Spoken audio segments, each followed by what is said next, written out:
सहनाववतु सहनौ भुनक्तु सह वीर्यं करवावहै तेजस्विनावधीतमस्तु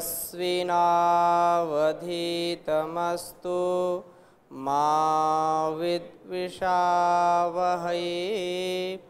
ओम शांति शांति शांति। वैदिक जीवन पद्धति की 14वीं कक्षा में आप सबका स्वागत है, अभिनंदन है। धर्म के 10 लक्षणों की चर्चा हो गई थी, जिसमें अंतिम जो लक्षण है अक्रोध, अर्थात क्रोध न करना, इस पर हमने थोड़ा सा विचार किया था। इसको थोड़ा सा और समझ सकते हैं कि जब हम क्रोध करते हैं तो वैज्ञानिक रूप से इस बात को कहा जाता है और चिकित्सा दृष्टि से भी बहुत उत्तम है। यदि आपको लगता है कि मैं क्रोधी हूँ, मेरा क्रोधी स्वभाव है, तो उनके लिए चिकित्सक विशेष जो है चेतावनी देते हैं कि यदि आपको क्रोध आता भी है तो कम से कम प्रातः जागरण से लेकर के प्रातः 8-9 बजे तक क्रोध बिल्कुल नहीं करना। कई बार मैंने सुना भी, और अपना जो प्राकृतिक चिकित्सा का बहुत बड़ा केंद्र है योगग्राम, उनके मुख्य जो चिकित्सक हैं डॉक्टर नागेंद्र नीरज जी, तो पूरी दुनिया के लोग वहाँ आते हैं। उन्होंने भी कई बार इस बात पर चर्चा की कि जो व्यक्ति क्रोधी होता है, क्रोध जिसके स्वभाव में आ गया है, उसकी आयु बहुत जल्दी समाप्त हो जाती है। वो शरीर और मन से, मस्तिष्क से कमजोर हो जाता है, अनेक रोग उसको सता लेते हैं। इसको धीरे धीरे हमको कम करना चाहिए। जो लोग ज़्यादा क्रोधी हैं, चाहे घर की महिलाएं हों, पुरुष हो या कोई भी व्यक्ति हो, यदि क्रोध उसको आता ही है तो उसको कम से कम प्रातः भोर मतलब ब्रह्म मुहूर्त से लेकर के कम से कम 9-10 बजे तक उसको क्रोध नहीं करना चाहिए। 8-9 तक तो इसका पालन करना ही चाहिए। ऐसा करने से उसका स्वभाव धीरे धीरे ठीक हो जाता है।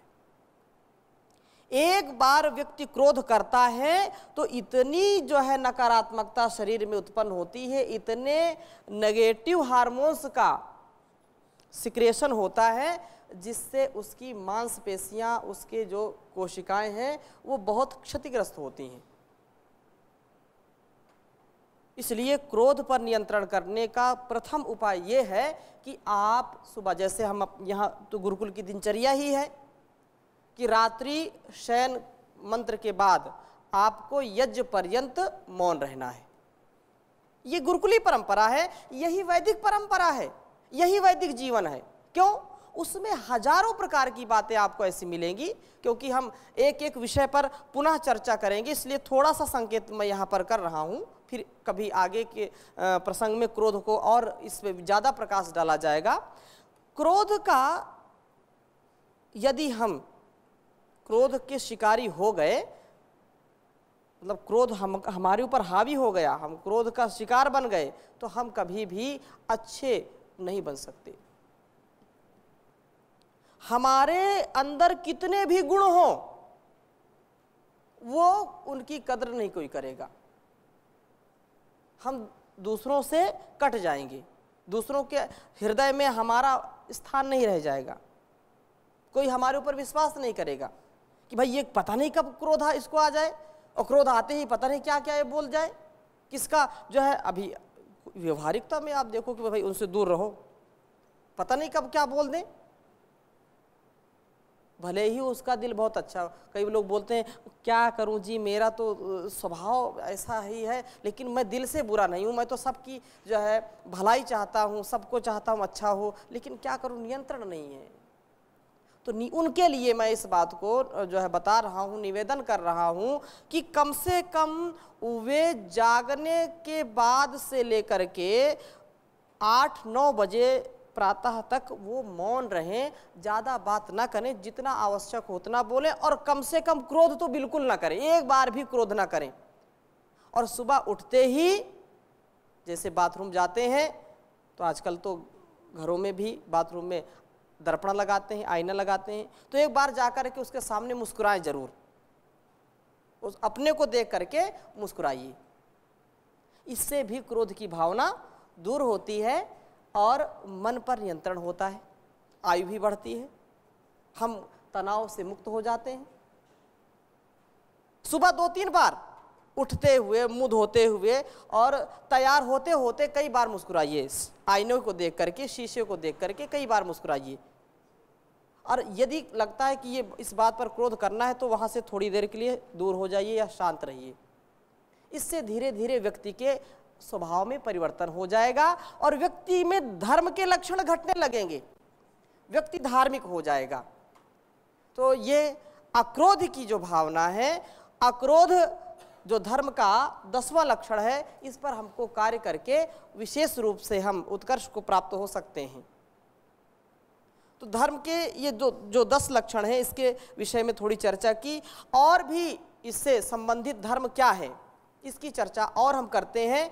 जैसा इसमें किसी का और कोई प्रश्न हो तो आप पूछ सकते हैं, पूछिए।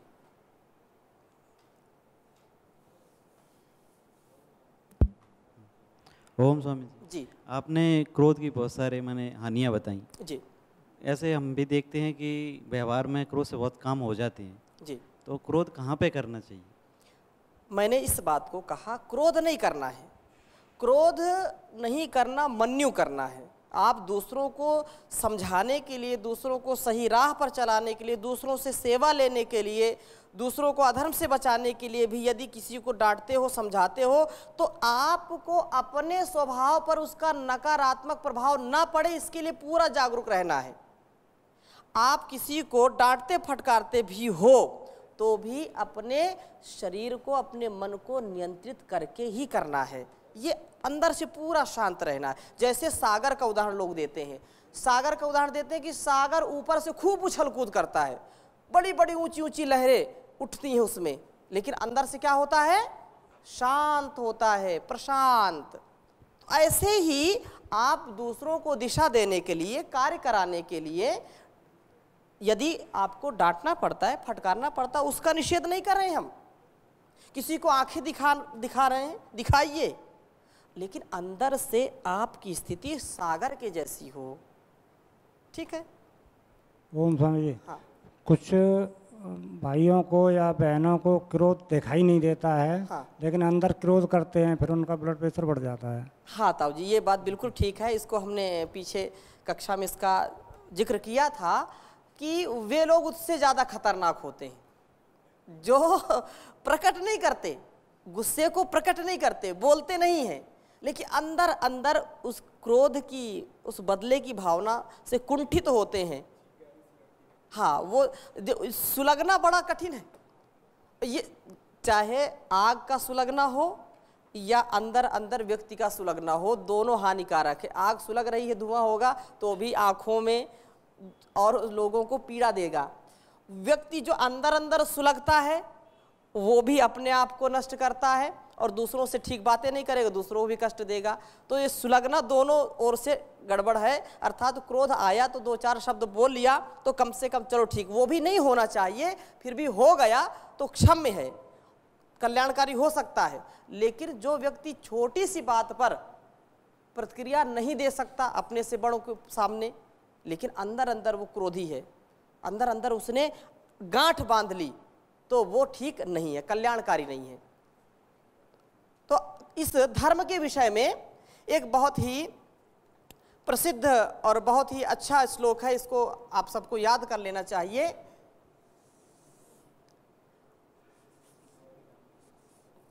इज्जा, इज्जा अध्ययन, इज्जा अध्ययन दानानि,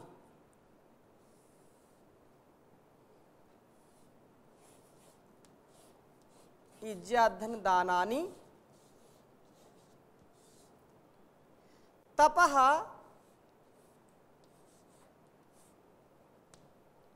सत्यम,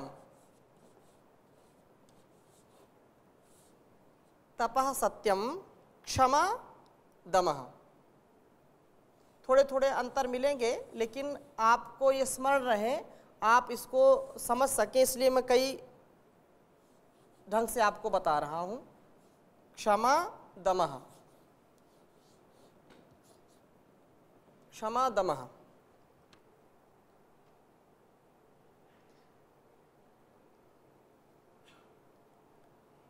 अलोभ,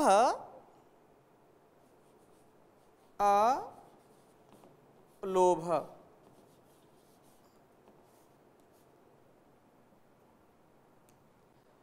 अलोभ इति मार्गोऽयं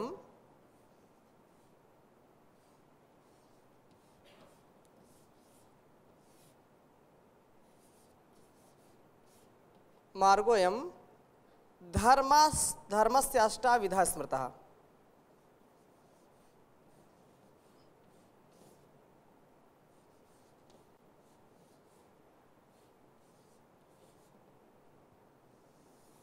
धर्मस्य अष्टाविधः स्मृतः। एक बार उच्चारण भी कर सकते हैं। इज्जा अध्ययन दानानि तपः सत्यम क्षमा दमः। इज्जा अध्ययन दानानि तपः सत्यम क्षमा दमः। अलोभ इति मार्गोऽयं धर्मस्याष्टाविधा स्मृतः। अलोभ इति मार्गोऽयं धर्मस्याष्टाविधा स्मृतः। बहुत ही अच्छा श्लोक है। कह रहे हैं कि इज्जा, इज्जा अध्ययन दानानि तपः सत्यम क्षमा दमः। तो यहाँ पर हमने सत्य का, क्षमा का और दम का प्रसंग पहले पढ़ लिया है। धृति क्षमा दमोस्तेयम, है वहाँ हमने पढ़ा था, और सत्य का भी पढ़ा था। थोड़ी सी चर्चा अलग अलग होगी, इसमें देखिए। इज्जा, इज्जा का तात्पर्य होता है यज्ञ। इज्जा क्या है? यज्ञ करना, यज्ञ करना। और अध्ययनम, अध्ययन करना। और दानानि, दान करना। और तप करना, सत्य बोलना, सत्य आचरण करना। क्षमा, क्षमा मतलब दूसरों को जो है क्षमा करना, क्षमा का भाव। और दमः, इंद्रियों का दमन करना। और अलोभ, तो कितने हो गए? 1 2 3 4 5 6 7 8। ये क्या है? ये 8। अलोभ इति मार्गोऽयं धर्माष्टविधा स्मृतः। कहा कि 8 प्रकार का धर्म का मार्ग है, और ये जो है यह सब कार्य धर्म के ही अंग हैं। यहाँ पर 8 जो है कहे हैं। तो इज्जा, इज्जा पर हम थोड़ी सी चर्चा कर लेते हैं, क्योंकि इज्जा का मतलब यज्ञ करना। क्या है? यज्ञ, यज्ञ करना क्या है? धर्म है। और पूरे संसार में भारतवर्ष इस विद्या को लेकर के चर्चित रहा है, और आज भी यज्ञ के ऊपर लोगों की चर्चाएं खूब चलती हैं। यज्ञ के ऊपर लोग रिसर्च कर रहे हैं, चाहे रूस हो, जर्मनी हो, इंग्लैंड हो, अमेरिका हो, कहीं भी जो भी अनेक अनेक बड़े बड़े देशों में, बड़े बड़े नगरों में, शहरों में यज्ञ के प्रति लोगों की जो धारणाएं प्राचीन काल में थी, उससे जो आध्यात्मिक वो तो संतुष्ट है, लेकिन आज लोग अधिकतम यज्ञ को नहीं समझते हैं। लेकिन जो पाश्चात्य विद्वान हैं इस पर रिसर्च कर रहे हैं और इसको समझते हैं, जानने का प्रयास कर रहे हैं।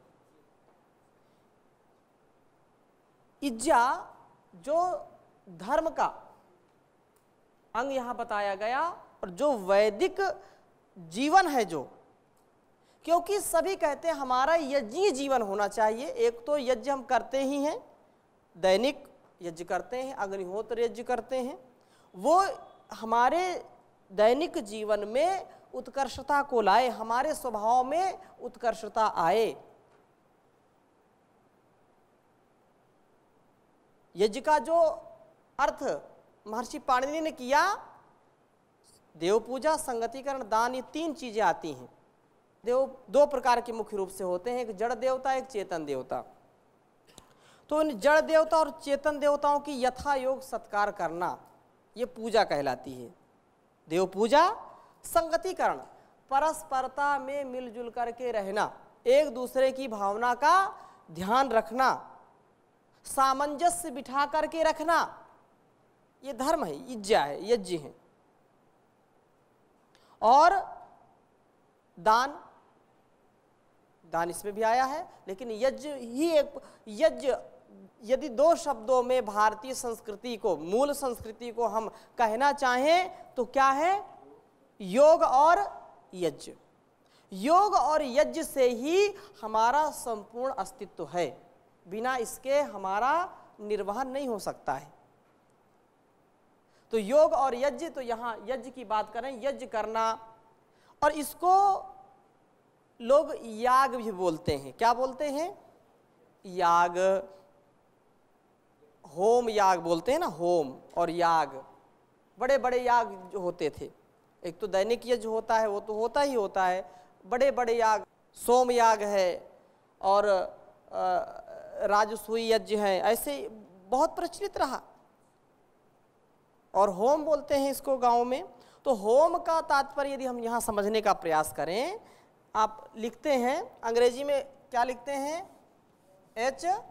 HOME, यही होम है ना, ऐसा लिखते हैं। अब देखो ये होम है, इसको क्या बोलेंगे? होम। एक अंग्रेजी में और बोलते हैं, क्या बोलते हैं? HOUSE, ये क्या है? ये हाउस है। ध्यान से बात को समझना, अंग्रेजों ने तो कम से कम इसको समझा है। होम का तात्पर्य ये हमारा जो दैनिक यज्ञ है, अग्निहोत्र है। जिस घर में रोज होम नहीं होता वो होम नहीं है, वो घर नहीं है जहां पर रोज होम नहीं होता। घर में माताएं पहले भोजन बनाती थीं और थोड़ा सा गुड़ लिया, थोड़ा घी लिया, और जो भी भोजन बनाया, चाहे चावल हो, रोटी हो, उसको मिला करके पहले अग्नि को अर्पित करते थे। हम अपने बचपन की बात बताते हैं। तो ये परंपरा रही है, भारतीय परंपरा है, ऋषियों परंपरा की बिना यज्ञ किए भोजन नहीं करना, बिना दूसरों के उपकार किए इस शरीर का कोई अस्तित्व नहीं है। और जो बिना यज्ञ के खाता तो वो पापी कहलाता था। इसलिए यज्ञ का विशेष विधान है। और ये जो होम और हाउस है ना, हाउस तो क्या होता है? जैसे टेंट हाउस है, फार्म हाउस है, और हाउस होते हैं, गेस्ट हाउस है। ये हाउस हो सकते हैं लेकिन होम नहीं हो सकते। होम किसको कहते हैं? जिसमें पूरा परिवार मिलजुल करके प्यार से रहे, वो होम है। और जिस घर में रोज यज्ञ होता हो, होम अघियारी होती हो, भोजन मांगते थे माताओं से, भोजन दीजिए, पहले होम अघियारी होगी तब भोजन मिलेगा।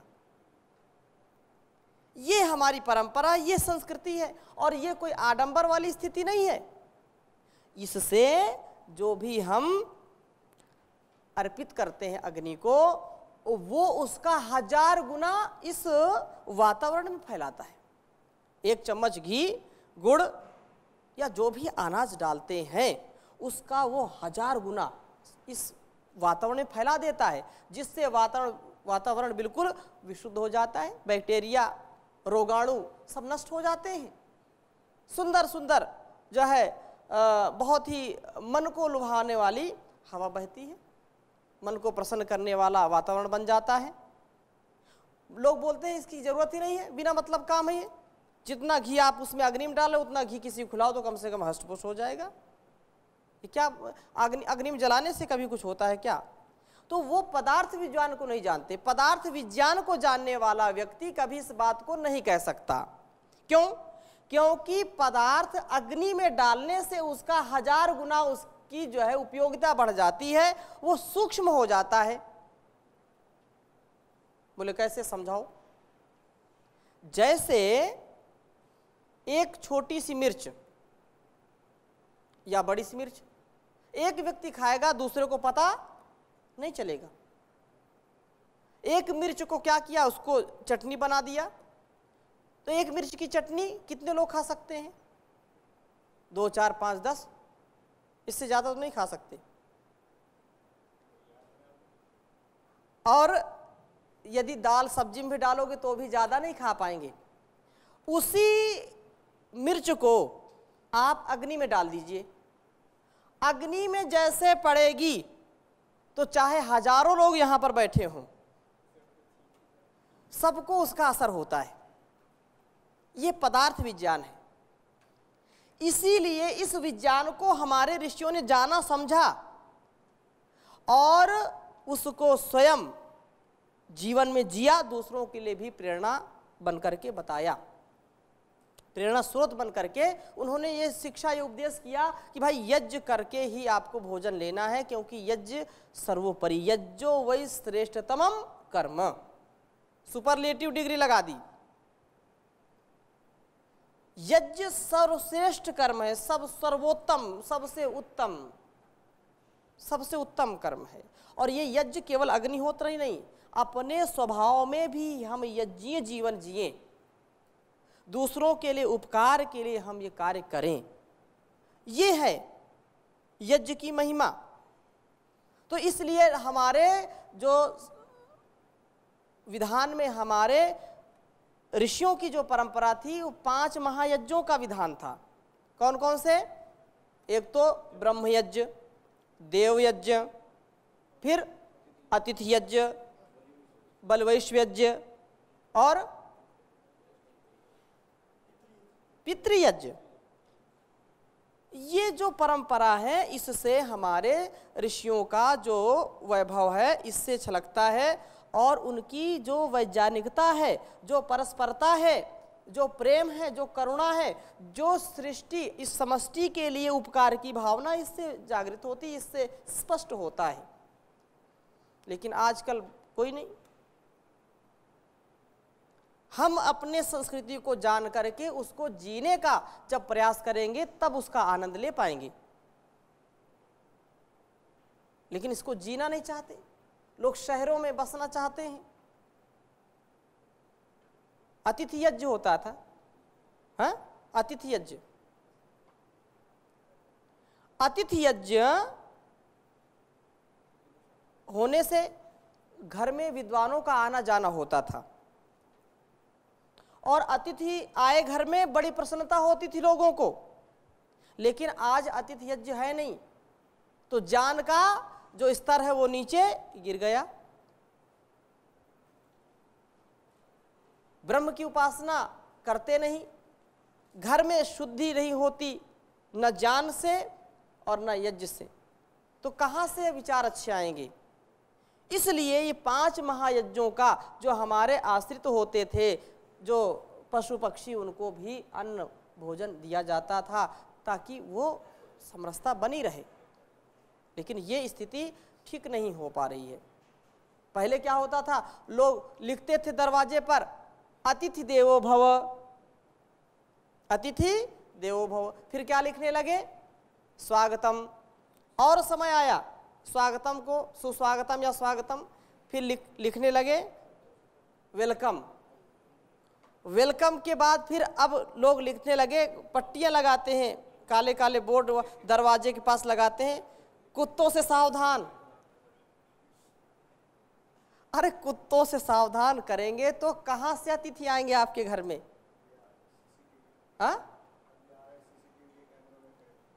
हाँ, तो अतिथि भी कैसे होते हैं? अतिथि का भी तात्पर्य समझ लेना चाहिए। जो धार्मिक हैं, जो विद्वान हैं, जो धीर हैं, गंभीर हैं, राष्ट्र के हित सब कुछ जिन्होंने समर्पित किया है, जो समाज को अच्छे मार्ग पर ले जाना चाहते हैं, जिनका जीवन बड़ा त्यागी है, तपस्वी है जिनका जीवन, ऐसे लोगों को अतिथि कहते हैं। अतिथि अब तो ठीक है, वो भी अतिथि है जो सगे संबंधी अतिथि के रूप में आते हैं कभी कभी, लेकिन अगर ससुराल से कोई आता है वही अतिथि कहलाता है आज के समय में। और माता पिता की सेवा, माता पिता से संबंधित कोई अतिथि आ गया तो लगता है कितनी जल्दी यहां से जाओ।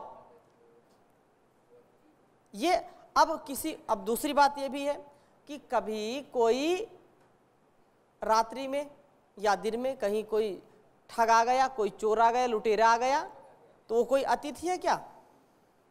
अतिथि जिसके आने की कोई तिथि नहीं है, जिसके आने की कोई तिथि नहीं, अतिथि है वो। और उसको भी आप बोलोगे अतिथि देवो भव।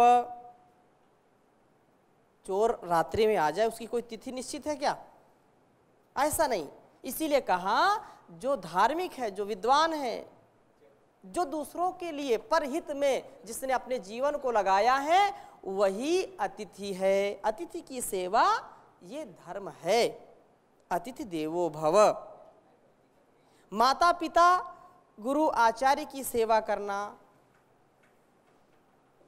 पितृयज्ञ, हाँ, देव पूजा, देव है, मातृदेवो भव, पितृदेवो भव, आचार्य देवो भव, ये देव हैं। लेकिन कैसे पूजा करनी है? अपने सेवा से, अपने व्यवहार से, वाणी से उनको उचित समय पर भोजन, प्रसाद, वस्त्र, औषधि उनको उपलब्ध कराना, उनका सम्मान करना, ये उनकी सेवा है। और जो ऐसा नहीं करता वो समझो कि यज्ञ का विधान नहीं उसके जीवन में, उसका जीवन यज्ञ नहीं है। माता पिता भोजन के लिए तरस रहे हैं, माता पिता वस्त्र के लिए तरस रहे हैं, और हम बड़े बड़े धार्मिक अनुष्ठान कर रहे हैं, तो ये यज्ञ नहीं है, उसका जीवन यज्ञ नहीं है। तो इसकी चर्चा और हम आगे करेंगे। आज यहीं तक। ओम शांति शांति शांति।